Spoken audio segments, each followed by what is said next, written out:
बादलों के बहुत ऊपर परियों की एक जादुई दुनिया थी। इस बादशाहत का नाम पक्षी होलो था। इस बादशाहत की खूबसूरत मलिका ने अपनी रियाया को एक फैशन शो मुकाबले का पैगाम दिया। दूर दूर से परियां इसमें हिस्सा लेने के लिए आने लगे। इसी बादशाहत के जंगल में फलोरा नाम की एक डिजाइनर परी रहती थी। वो बहुत बासलाहियत थी। जब इसे डिजाइनर मुकाबले की खबर मिली तो इसने कहा, क्या मैं भी इस मुकाबले में हिस्सा ले सकती हूँ? इसी वक्त उसकी प्यारी दादी ने कहा, जीत रुतबे से नहीं हुनर से होती है। फलोरा ने आईने में खुद को देखा और कहा, हाँ मैं ये कर सकती हूँ। मुकाबले में हिस्सा लेने के लिए दूर दूर से परियां पहुंच गईं। एक खूबसूरत पानी की परी ने पानी से लिबास तैयार किया। आग की परी ने शोलों से जादुई लिबास बनाया। फिर एक मगरूर डिजाइनर परी आसमानी बिजली की तरह वहां पहुंची। सारे कैमरे इसी की तरफ फोकस हो गए।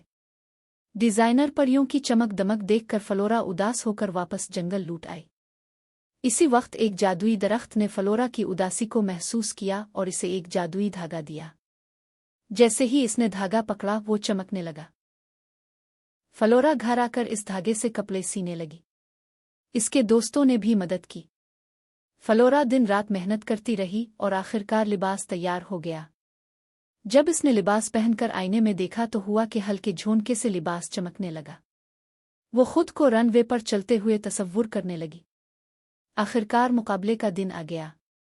बड़े बड़े आईने लगाए गए ताकि नाजरीन लिबास को करीब से देख सके। मलिका भी पहुंची और शो का आगाज हुआ।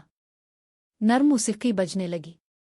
विकसा प्री रंग बदलने वाले लिबास में वाक करने लगी। फिर फलोरा रनवे पर आई तो इसके कदमों के नीचे फूल खिलने लगे। सारी परियां इसका कुदरती जादू देखकर हैरान रह गईं। मलिका सिस्टना भी इसका लिबास देखकर दंग रह गईं। हुआ चली तो फलोरा का लिबास और ज्यादा खिल उठा। विकसा गुस्से में तेज चलने लगी। इसका लिबास फट गया और टुकड़े रनवे पर बखर गए। फलोरा ने फौरन अपना चमकता धागा और सुई निकाली और विकसा के लिबास के टुकड़ों को जोड़ने लगी। मलिका फलोरा के करीब आईं और अपनी जादुई छड़ी घुमाकर उसके सर पर ताज सजा दिया। विकसा शर्मिंदा होकर फलोरा की तरफ दोस्ती का हाथ बढ़ाने लगी।